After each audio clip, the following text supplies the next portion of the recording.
it's that time of the week again. It's time for Chit Chat Across the Pond. This is episode number 748 for October 25th, 2022, unless you're in Australia when it's actually October 26th. I'm your host, Allison Sheridan. This week, our guest is Darcy Hegarty, who is in Australia.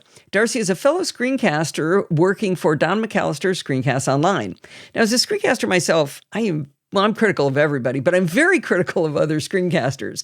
I'm always on the lookout for a mistake in the video or a bumbled word in the audio, or if a screencast doesn't have a crisp, focused story to tell, I silently judge them. But when I watched Darcy's screencast about Raycast, when I wanted to learn how to use Raycast, I had to publicly praise his skill in the Screencast Online Slack community. And we got to chatting, and I found out that he has a far different process for creating his screencasts than I do. And it sounds like he might have an easier way to do great screencasts. So I asked him on the show so he can teach me how he does it. And then you guys all, or you people, you folks all get to learn along with me. With that long introduction, welcome to the show, Darcy. Hi, Allison. Thank you for having me. How are you going? I'm good. I'm doing well. Darcy's in Australia, which is why I made that little joke at the beginning. We were talking about time zones. Yeah. Although it seems to have matched up pretty well. 3 p.m. for you, 9 a.m. for me. It's not horrible. That's pretty civilized, right? Yeah. Yeah. We're all working. I like it. So why don't you start by giving us a little bit of your background, because you haven't been screencasting for 12 years or anything. You've sort of gotten into that more recently. Only since January this year. So, I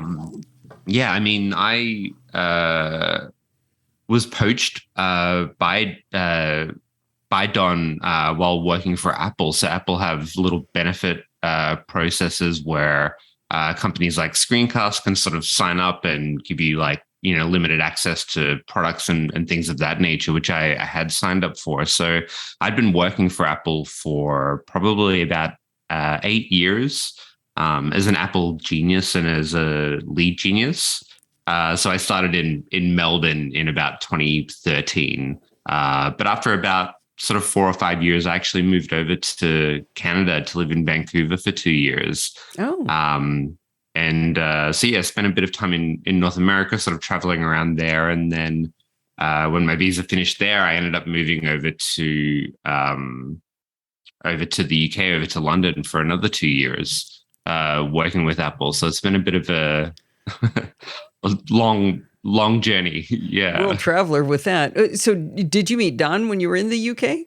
I mean, I know he's not in London. No, so I've never had a face-to-face with Don, but with COVID happening, sort of my visa was extended out, while I was staying in the UK. So I ended up being there for about 4 years instead of 2 years. But sort of between that third and fourth year, Don had just reached out to a few people who had activated their memberships.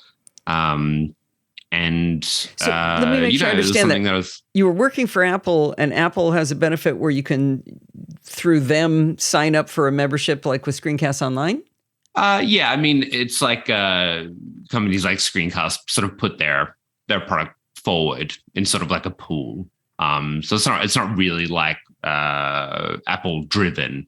I see. It's more like for other companies that sort of want their products like experienced and that sort of thing. Oh, that's genius, if I can reuse a word, for Don to have done that with Screencast Online. Okay. So yeah, Don sort of reached out to me through that avenue, and we sort of got talking a little bit.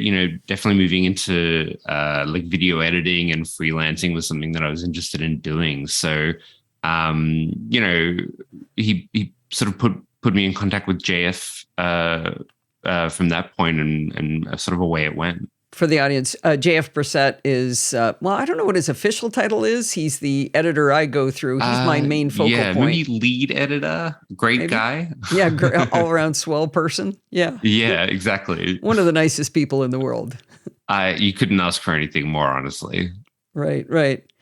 So you already had an interest in technology and Apple products at the time, obviously, when you were. Oh yeah, I love tech, and even though I'm not working for Apple anymore, Apple products are still something that I have a huge fondness for and a huge passion in spite of the growing opinion that things are getting a little bit boring in tech at the moment. I heard some people talking about that on Daily Tech News Show, and I just thought that was funny. I think it's just that so many people use Apple products. It's not just the crazy aficionados like you and I, or like you and me. So you're not the people who are, blah, when new stuff comes out. You've also got all the people who go, oh, good, a new phone, right? Yeah. Yeah. It's kind of that thing of like these amazing devices come out, but they're also so common that it kind of takes the edge off like the incredible advancements that happen, because so many people have it. It just becomes so, commonplace, I guess is the best way to put it. Yeah. Yeah. So now Screencast Online, for people who aren't members, and this is not an ad for Screencast Online. This really is Allison wants to learn Darcy's process. But just to let the audience know, if they aren't members, there are full-length videos that are 30, 40 minutes long, but there's also weekly tip videos, which are more in the 5 to 10 minute long frame. Did you jump right in, never having done a screencast before, and just hit record and did a 40-minute video, or where did you start? Oh, no. No, so I was definitely starting off on the shorter, the tip videos, and the way it sort of the process worked of getting into screencast for me anyway was when I was partnered with JF, he sort of got me to do just like a 1 minute like demo video for 2 or 3 different apps. And so I think I did Gemini from MacPaw and another one called Stowcard, which sort of it takes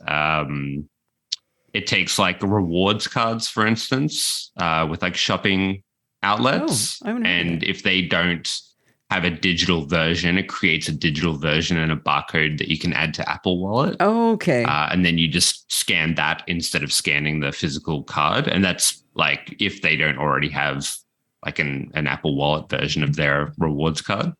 Okay. I do remember doing something like that with my gym membership card. Yeah. Back when I used to go to the gym before COVID. Yeah. So I sent those off to JF, and he really liked them.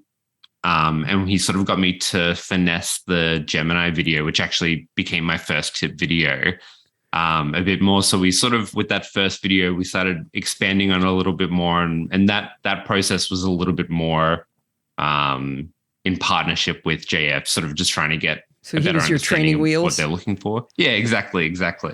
I didn't get any and then by the time wheels. I actually ended up recording the video, because I was moving from London to back to Australia during this process.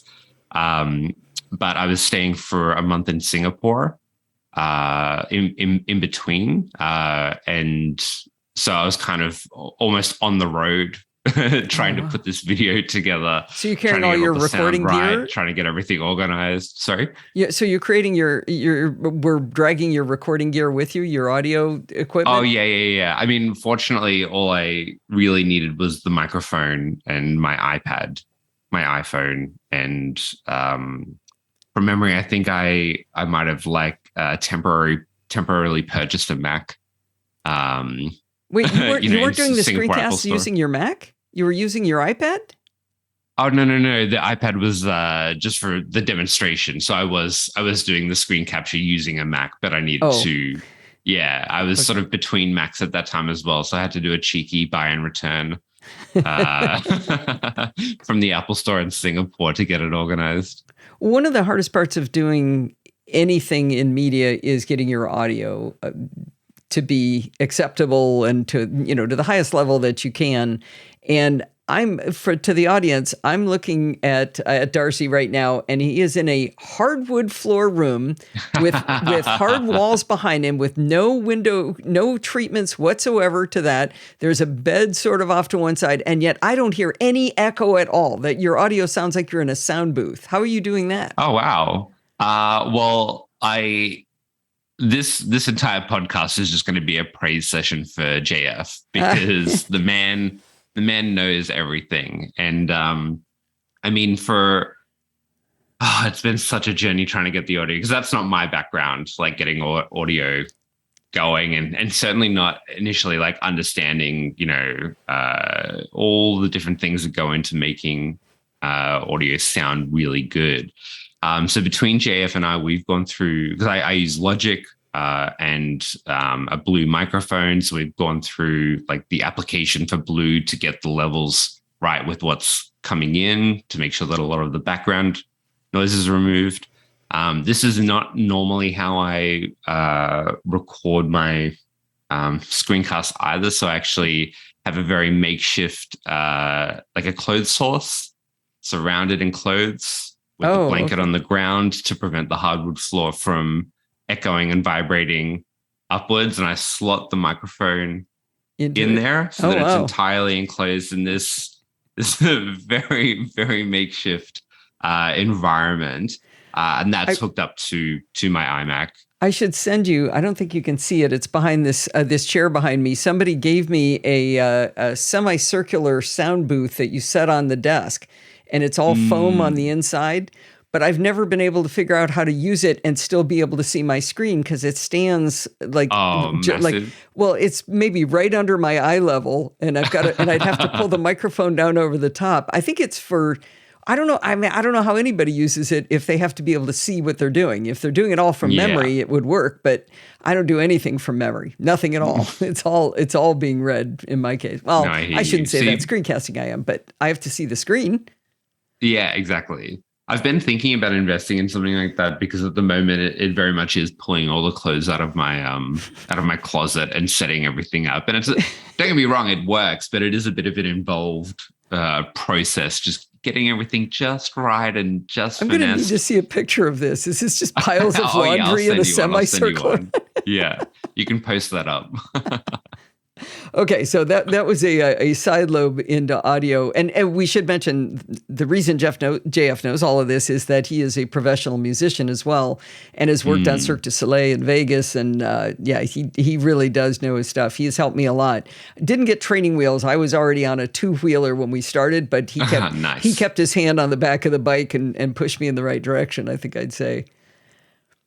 So when you did talk through how you did your first video, and then we can maybe back into how you've changed the process, because I think that change is the magic sauce that I want to learn, because I think I'm doing it the way you did your first few. Yeah, I mean, because I guess definitely thinking between the first one and the second one, like that first one with so much involvement from JF, it was a lot of sort of I guess focusing on a bit of the technical stuff and a bit of what they're looking for. So in terms of writing it, it was this sort of back and forward process of me like writing out some stuff, but we would have a conversation and I would sort of be flowing in and out, and to the point of training wheels, not really having that individualized process or the what comes naturally to me. Not that it was jarring in any way, but it was just, almost a partnership in that video. So yeah, I would write some stuff, I would send it off. JF would sort of talk about how things were captured, and I guess there were considerably more steps in that first video. But I guess to talk about how it's sort of evolved from then, once I'm sort of on my own. I mean, the big thing for me, I guess, is a lot of focus goes into the actual writing, of the application, of the screencast. If I can't start off with a real, purpose behind the app, I find it really difficult to actually extrapolate out from there and create a video. For anyone who does watch my videos, all of them start with basically, what does this app do? I'm grinning while you're saying that, because I have a tagline, which is, what problem are you trying to solve? And I've used it throughout my career, because I've run into so many people who try to present a solution and they haven't described their problem yet. They're telling me how they're going to fix it, but they're not telling me what's actually broken, or what is the problem there. What is the problem they're trying to solve? And I do that too in my videos. And I sometimes wonder if I spend too much time on that, but I basically want to give the person motivation to listen to the next thing I'm going to say. If I can't explain to you why this tool is going to be necessary, if I just jump into using it, you're like, well, is this for me? I don't know. Is this going to be something that like, how far am I going to get into this video before I realize that it's not for me, or that I just get bored and not continue because I don't know where we're going with it? Yeah. Yeah. On the other hand, I hate videos that take too long to get to the point and get started. So I'm not sure I would like my own videos, but I feel like that is an important piece. In our case, we're teaching something, right? We're not doing an unboxing video. We're teaching. We're trying to say, here's the product, here's what it does, what kind of problems it solves. Now let me show you how to use it. Yeah. Yeah, exactly right. And I think when you compare that directly with, say, maybe a YouTube help video, with that, somebody has very intentionally, directly looked for, the problem that you're solving in your video. You almost can negate the actual introduction or the explanation as to why. Somebody has looked for and found your video on how to solve XYZ. But with our videos, we're engaging directly with an audience, and we're trying to bring them along on the journey of whatever it is that we're trying to explain.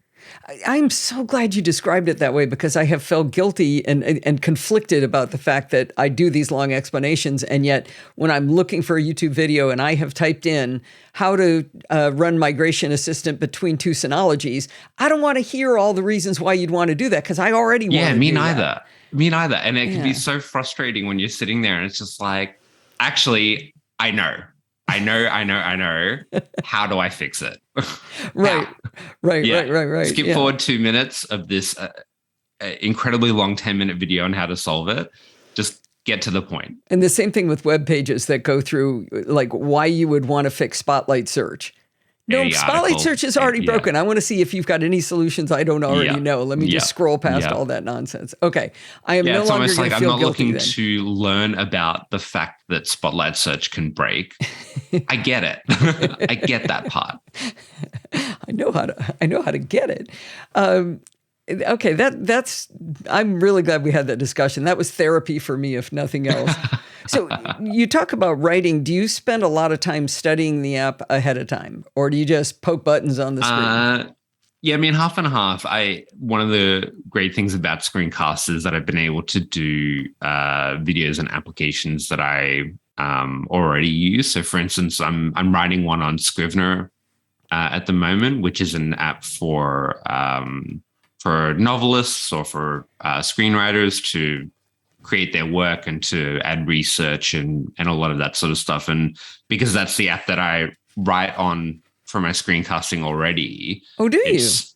Oh, yeah. And it makes it so much easier, in that way to, I already know a lot about the application. It's really just doing a bit of a research to find unique things that I haven't discovered yet, see how that can fit into the story. Those are my favorite ones to do, the ones where I know a lot, but when I have to do a screencast, then I end up really learning the tool. Yeah. And getting to, because you have to poke every button, you have to look at every menu, you have to make sure there's not some huge thing you just never learned to do because it didn't fit what you were trying to do, or you just missed it. Yeah, exactly. And it helps with an inherent interest in the app anyway, because you're directly benefiting from whatever it is that you're learning when you're trying to uncover those new things. But with the Raycast video, which is I think it ended up being about 30 minutes, that was an application that I had not used ever. Oh. I just saw it was posted up on the show suggestions for Screencast. And I said, yep, I'll take it.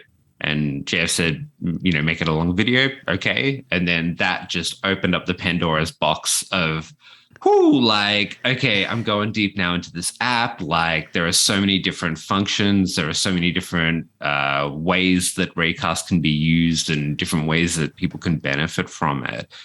And of course, I spent a lot of time using it sort of while writing the video, but that process was a lot more involved and a lot more discovery happened in that one that then had to translate into a story. Whereas with Scrivener at the moment, I sort of already have an idea of what the story is. Mm-hmm. But with Raycast, it was like, okay, yeah, how am I going to actually thread all of this into something comprehensive and cohesive that people can follow along and feel like they're actually, understanding and getting it?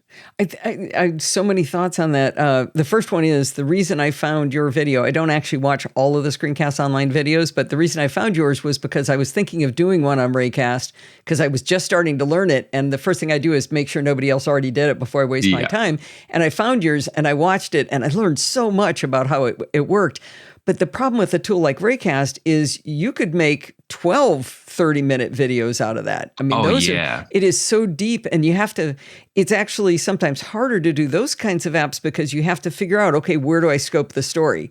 Where am I going to draw the line that I'm not going to go any deeper into this and I'm just going to wave my hand at a whole section? Because you don't want a hand wave because maybe somebody really wanted to know that piece, but you've got to draw that line. Yeah, exactly. And I think, as hard as it is, as much stuff as you ultimately end up missing out, I think that if you can leave somebody, maybe you didn't go deep enough on what they wanted to know, but maybe you've been able to hook them in with, other ways that the app can be used that can sort of enable them to go out and find out a little bit more themselves about what it was.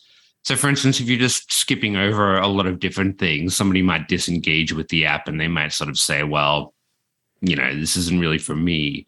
But I feel like I keep using the word story. If you can make a bit of a story and a flow out of what it is, I mean, my hope is that the people watching get engaged enough that they feel like they can at least get an understanding of it and go a bit further if that's what they want to do. Right. I know exactly what you're talking about, trying to draw that line and saying, okay, if this is the application you want, you're going to need to go in, you're going to need to figure that piece out on your own.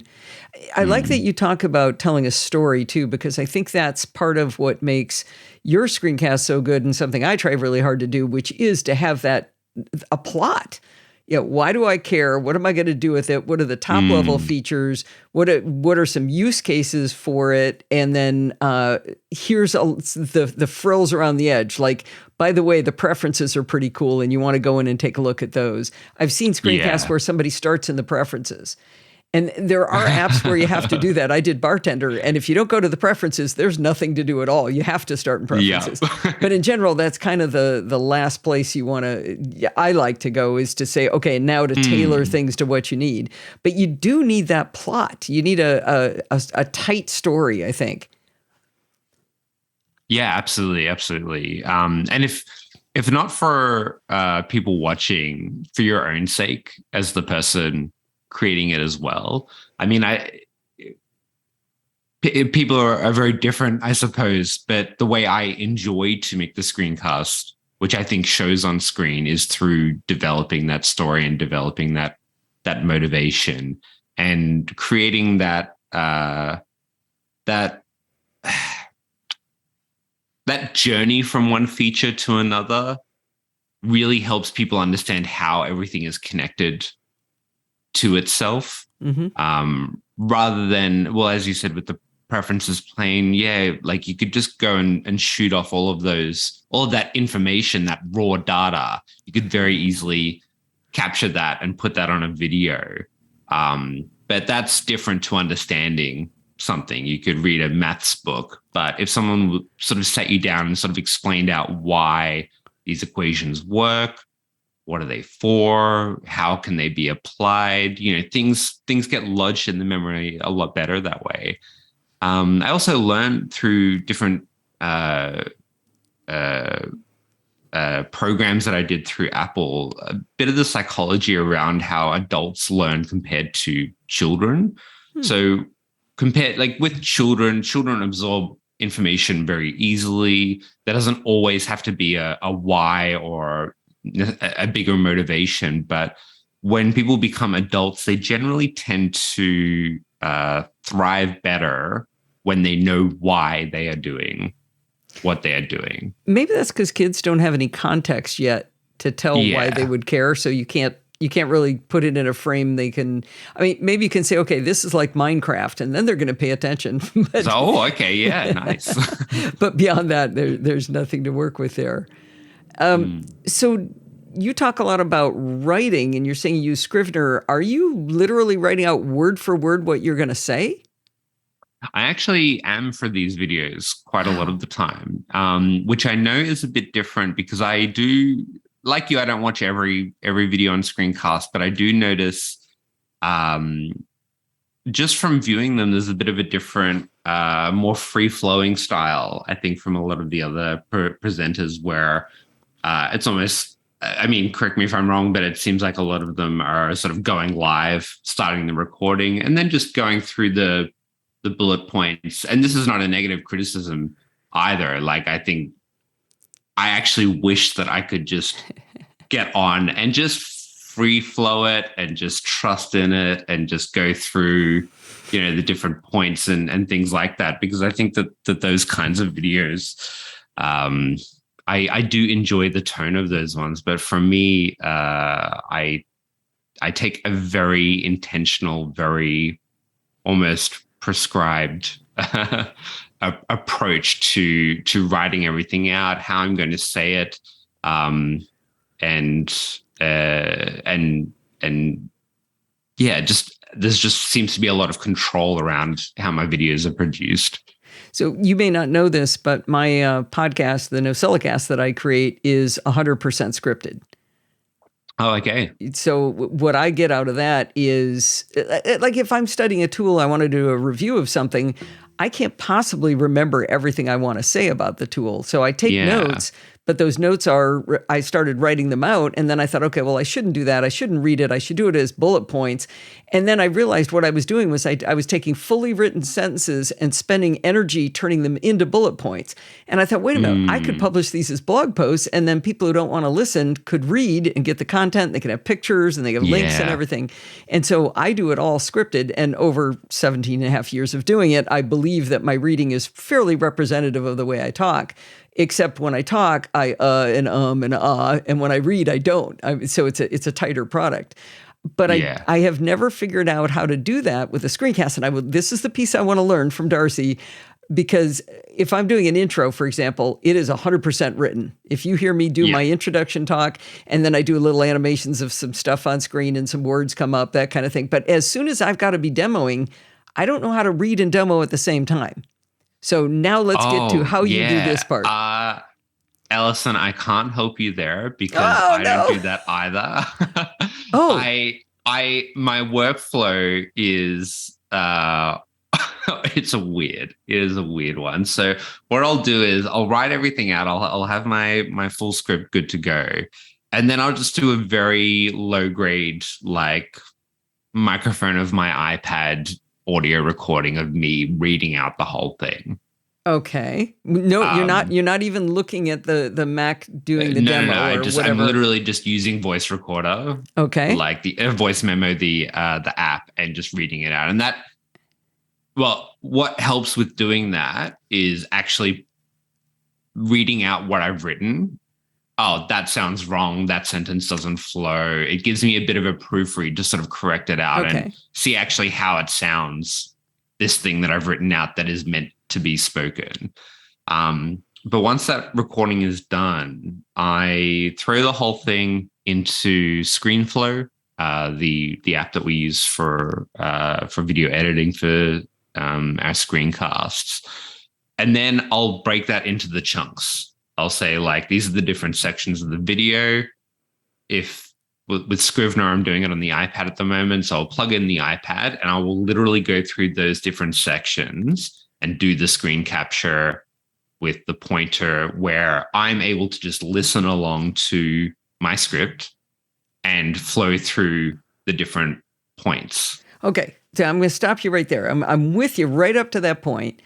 But how do you know that you've written a script that will run at the pace that gives you the right timing to do the thing on screen? Well, it's because normally when I'm scripting it out, I will have the app right there, and I'll be sort of going through those different motions in a way. Just sort of, it's this step, it's that step. it's weirdly not as big as a problem, because I've also, like, in doing this process and doing some other work many years ago, thought, oh yeah, like how will everything line up? Like, surely that's going to be a big issue with, like, but it somehow works. That's the best way that I can describe it. So I would just have to trust that as a thing to try, huh? And I mean that to be fair, when I am doing the master audio at the end. We haven't gotten to that part. Yeah. No, but in terms of sort of how everything lines up, because we're not putting our face on screen for these videos, it is just generally the app.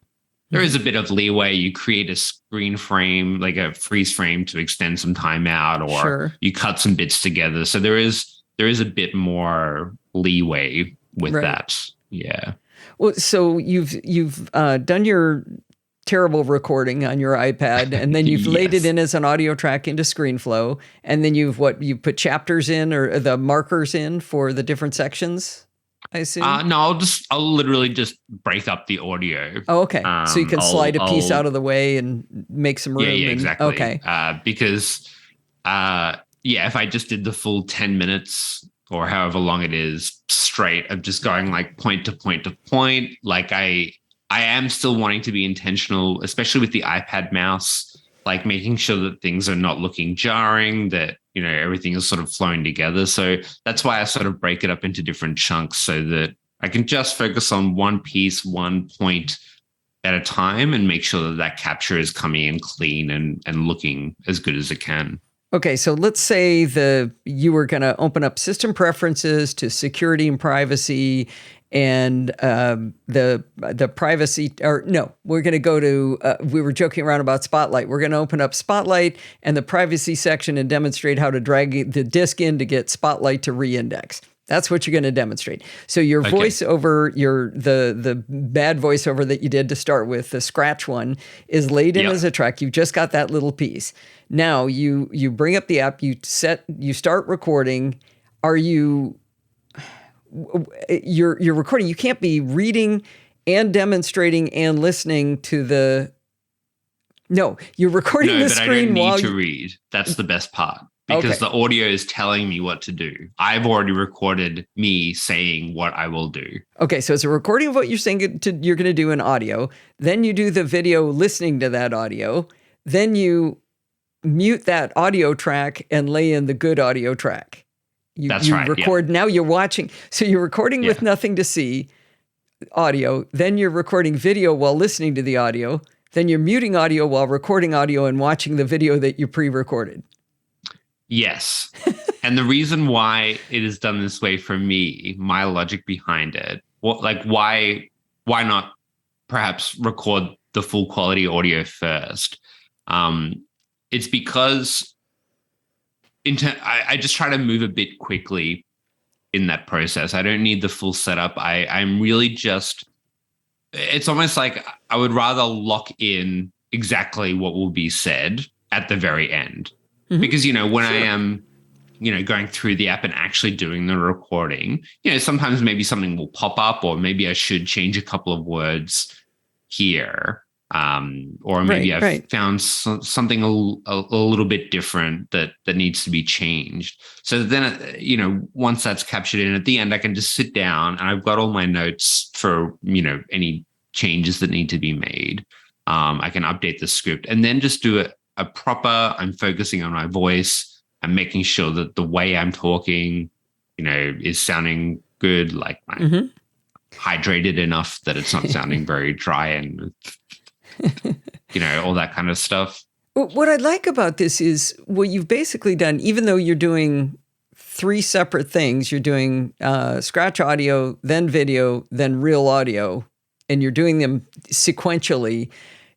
You're not having to do two things at once.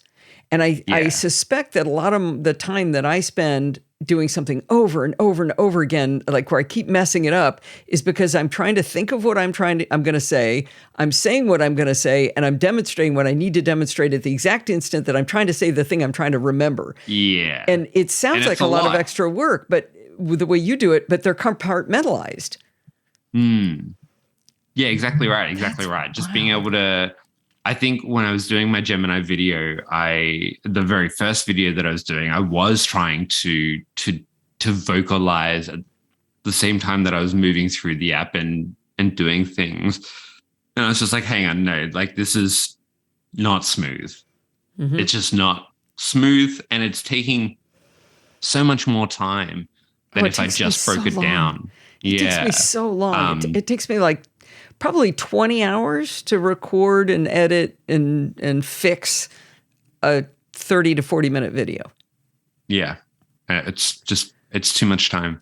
And writing it, and so much of it is waste too, right? I don't mind spending a lot of time if that time feels like writing a script to me feels like productive time. You know, I'm really getting my Yeah. thoughts together.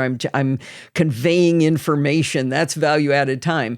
Re-recording the same sentence 8 times because I keep flubbing a word because I'm having to remember what it is while I'm moving the mouse. I mean, that is just, it's not That's just happiness. frustrating at that point. Yeah. And recording the screen is super fun. Recording my voice is super fun. Recording my voice and the screen at the same time is not as much fun. So what are you thinking? Maybe make a little modification to your own Wow. workflow? Well, I've got one. I'm still, I think, 3 weeks out from one, so and I haven't figured out what I'm going to do next. But I might just give this a try. That is Yeah. that is a really nutty way to do it. I don't know that anybody else does it. But you Hey, realize it something. gets results. Yeah. Well, you realize what else you have is you have premium content that could be valuable to Screencast Online members. I don't want to put any words in anybody's mouth of what could be done with that, but that's information people might like to have. Because I like to watch a video, but then I don't want to have to watch the video again to find that one thing I can't remember how to do. If I could scan a document, that would be valuable to me as a Screencast Online subscriber. Yeah. So Yeah, absolutely. Yeah, I wonder if that could be. extra You got content. my mind working a little bit now. Yeah. Well, think about it. I've talked to JF about it with, I do mind maps for mine. So it's more like bullet points, but there's mind maps. So that's how I rearrange my story. And I might still start that way in order to write my script, because I find it a real easy way to write is to have a mind map so I can move things around. As just while I'm learning a tool, I just go, blah, here's this thing I know, here's this thing I know. And then I have to rearrange them to say, okay, this should come before that, and this one should be an extension of that concept. Yeah, absolutely. I don't use a mind map, but I'm a bit the same where I will just sort of write out every point that I find interesting or valuable. Mm-hmm. And then it will sort of be like, oh, okay, that does not flow into this. These 2 points are not connected. This needs to move around. Maybe drop this because it just doesn't fit into the flow of this at all. Those nodes in my mind map turn gray. There's like, nah, that one's not working. Yeah, that sounded cool. Or it's something that I can't. There was something in one of my Tiny Mac tips. I couldn't definitively explain why you needed to know this one tip. I use this one tip all the time, but I couldn't. It was kill all doc, and I couldn't come up with a good reason why you need that. But when you know when you need that, you know you need it. But I couldn't remember like what was it that keeps happening that I end up having to know to do that. So that one turned gray. Yeah. That's really interesting. So what kind of Mac do you record on? So I have a one of the new 24-inch iMacs. Okay. In blue. I was going to say, what color? Yeah, of course. It is such a good machine. These new Apple Silicon machines. I have found the power is quite good on it. Yeah. The display quality for the 24-inch is still a bit lacking. I mean, it is still sort of like a low-end desktop computer. I think we're all waiting for OLED to make its move into the big screens. Better start saving my pennies. Dare to dream. Oh yeah, yeah. Once the cost dramatically decreases. Yeah, right. And what mic do you use for that? The Blue Yeti? Yeah, Blue Yeti Nano. Oh, I haven't seen the Nano. Okay. Yeah, specifically, which I was reading that if you're not doing audio work, if you're not doing audio recordings, you don't really need the bigger Yeti Nano if it's just vocal and especially for things like podcasts or recording, the Nano. I mean, yeah, it does a very good job for what I needed to do. I think it helps that you have a really cool accent. You could probably be on the microphone on my watch and sound better than I do. Maybe I'll just do some Siri recordings and I can replace Siri for you. There you go. That would be fun. Do you have anything you do? Hang on. Oh, there. You just woke her up, didn't you? Just activated my own Siri. Brilliant. And everybody else's. I still think it's funny. I think a lot about how I do the flow of information as I'm doing the recordings. One of the things I struggle with is I need to work on a clean account on my Mac. I have a separate Screencast Online account.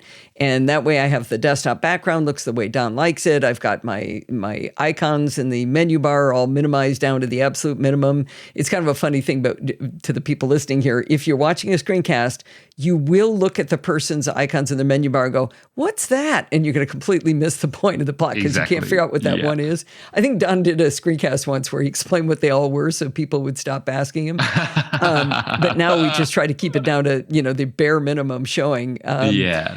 So anyway, I have this separate account, but then I like to do work over in my regular account and transferring information back and forth between the two. Like I'll do all my learning of the application in my regular account. So I'm taking notes and I got a mind map. Well, I need to be able to open that mind map in my other account. And I sit there fighting permissions all the time.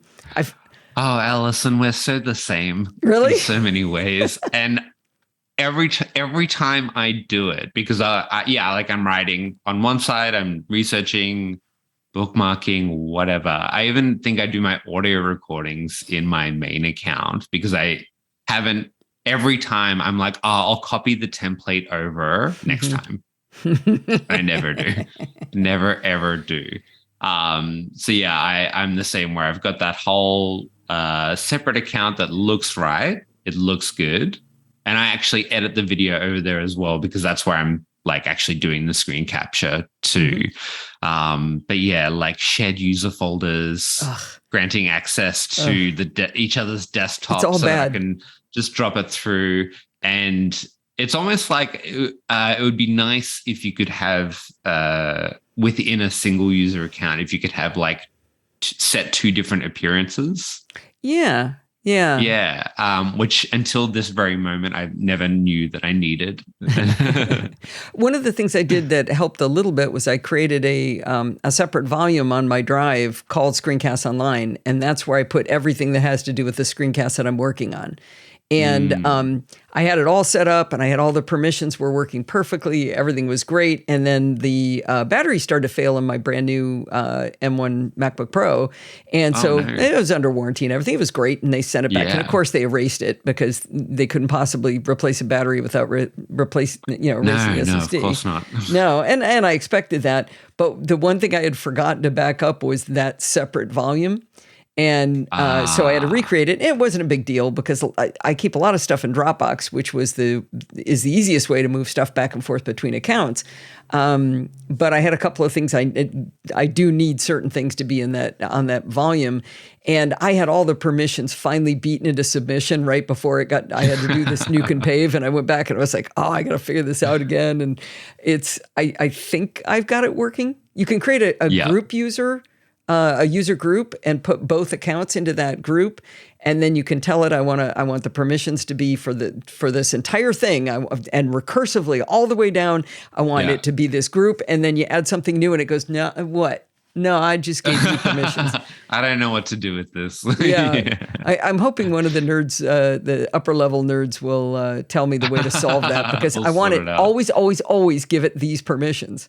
But I'm getting real good at that change mod thing, chmod. Because I use iCloud, but I'm able to share the iCloud because I've been trying to migrate all of my screencast stuff over to a separate iCloud account that I have, so that my videos and photos aren't getting mixed in with each other. And I mean specifically in like the Photos app, like when I'm that's what I've done. Stuff. Yeah. But with that way, because the other user account is signed in with my other Apple ID, I just share a folder between my iCloud accounts that lets me drop in my work from one, and it gets uploaded to the cloud, but then it's accessible on the other side as well. Yeah. But So I think the problem is that I have too many of these little workarounds because I've got that and shared folders and all these different things. And it's like, oh, how am I feeling today? How do I feel like sharing this data? I have so many options. Okay, we are the same. Mine is with note-taking apps. I'm collecting them all. That's my goal is to have my data, my notes in every single application, and I have to guess which one it is. Well, one of the challenges that people might not know about is we can't keep the screencasts themselves in a cloud account. We used to be able to. You could use ScreenFlow and you could save your videos as you were working. You could save them in Dropbox. And then one day, Telestream, the makers of ScreenFlow, came out and said, yeah, you probably don't want to do that. Things might go horribly wrong. So you haven't been saving them in Dropbox or anywhere, have you? I've definitely been saving them in iCloud. So iCloud might be okay. I don't know, but Dropbox no, because I have tried to look back on some work and noticed it not opening. So maybe that's why. It might be. Thankfully, all my present stuff is still working. I did not know that, Allison. So thank you for sharing that information. Maybe I think that later I have a disasters. full year's worth of work that may now be null void. Well, you can move it. I'll get back to you on that. Well, that's one of the reasons I created that separate volume. That's where those videos live. So because I couldn't find any place on my Mac that wasn't in a cloud service. Right? It was a Google Drive, it was Dropbox, or it was iCloud. So I was struggling trying to find a folder, and I said, why don't I if I make a separate volume, then that's accessible by both accounts, and I won't run into the danger. Did they sort of explain why it breaks? Corruption, general corruption phrase is all they said. Oh, great. Yeah, which is the worst thing on earth. And I feel like I have mixed feelings about Telestream. And it's a love-hate.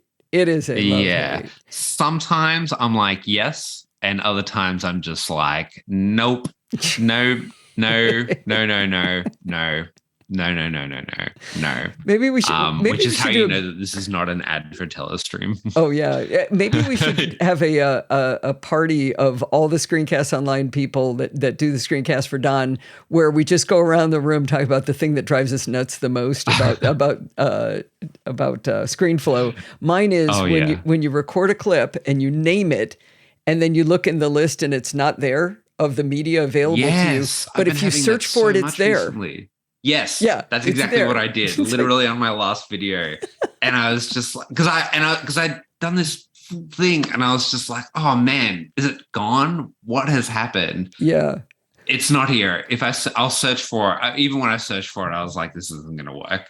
And there it was. Yeah. It's always there. It's just, So one other thing, when I'm doing my screencasts, like I said, it takes me 20 hours, and I don't want to lose a minute of work. I mean, if I lost a minute of recording, I lose my mind. So what I do is every time I stop recording for a while, I go to walk the dog because I need a break.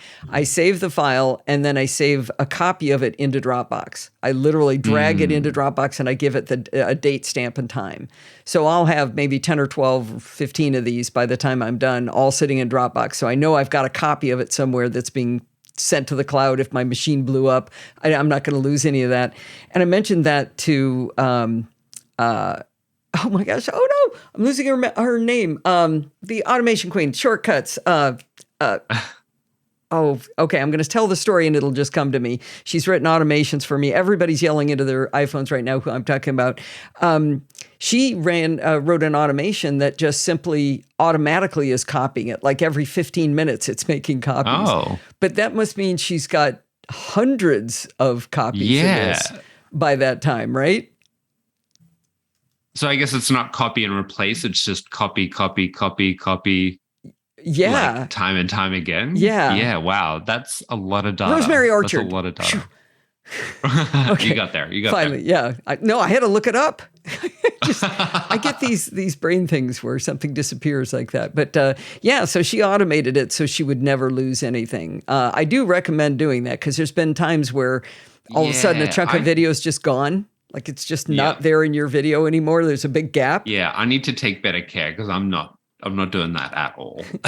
Well, your process is so streamlined. It sounds like it takes like 10 minutes to do the whole thing. Yeah, maybe I should, because I do have some even some external hard drives here that I could use to just keep that flow going. Jumping on that. And actually, that I did a video recently on Carbon Copy Cloner that has similar features as well for folders. Yeah, Or you could do a Hazel script.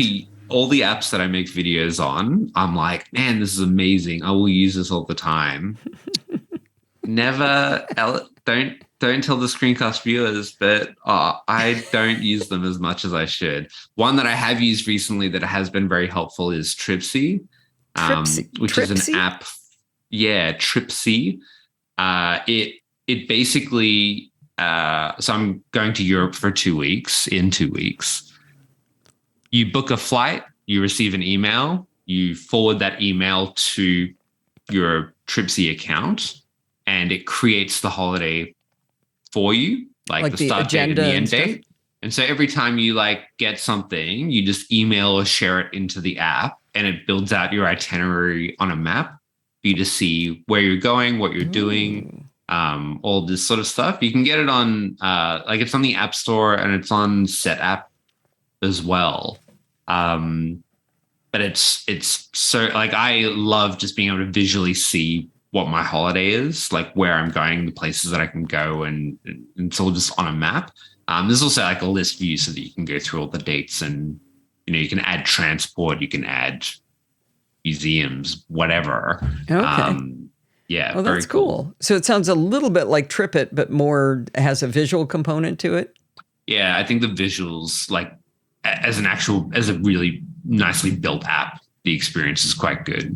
Oh, that sounds pretty cool. I do a diagram using something called Diagram. Wait, what is it called now? Diagrams.net.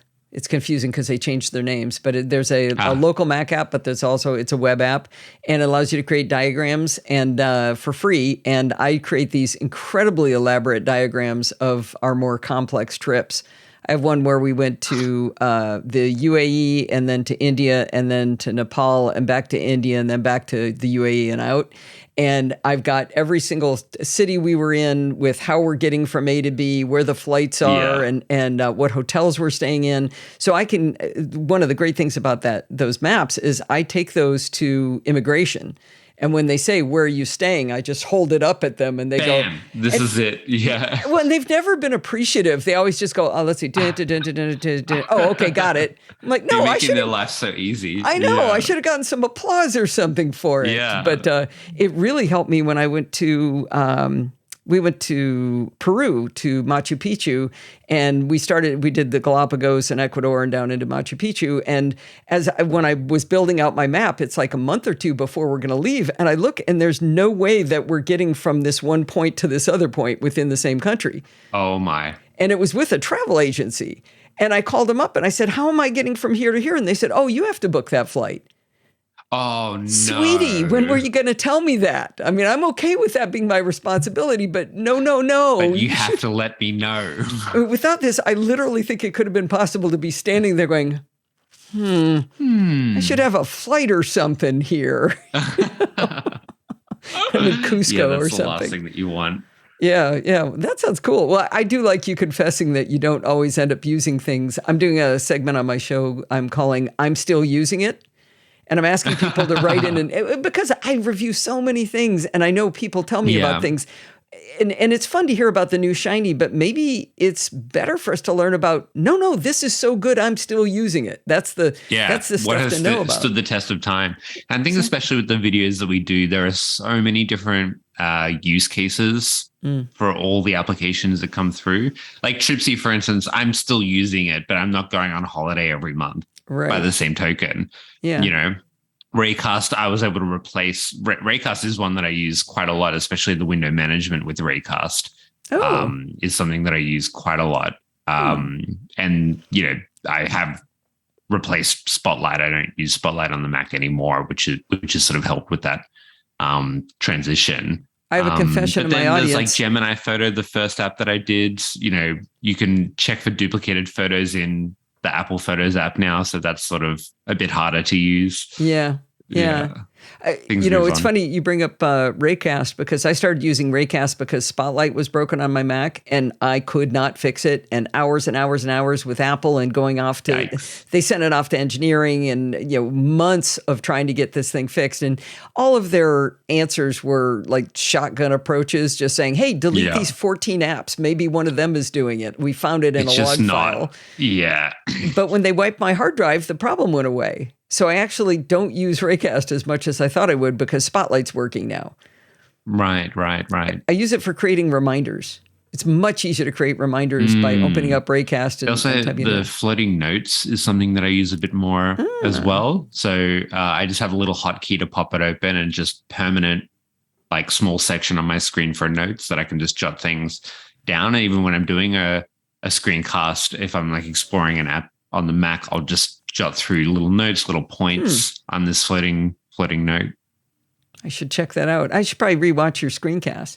What would be great is if I had the script and I could just scan through and remember it, though. See? Oh, yeah. Maybe that can happen. Yeah. The proprietary script. Ooh, there you go. Ooh. Well, so you are starting to do this freelancing work more, and I'm going to actually plug your work. If somebody does need a screencast done, I would highly recommend him more than me to do this. Oh, wow. That is such praise. Honestly, I've seen your screencasts and they're good. Oh, thank you. Yeah, I'm just too lazy. I don't want to do any more work.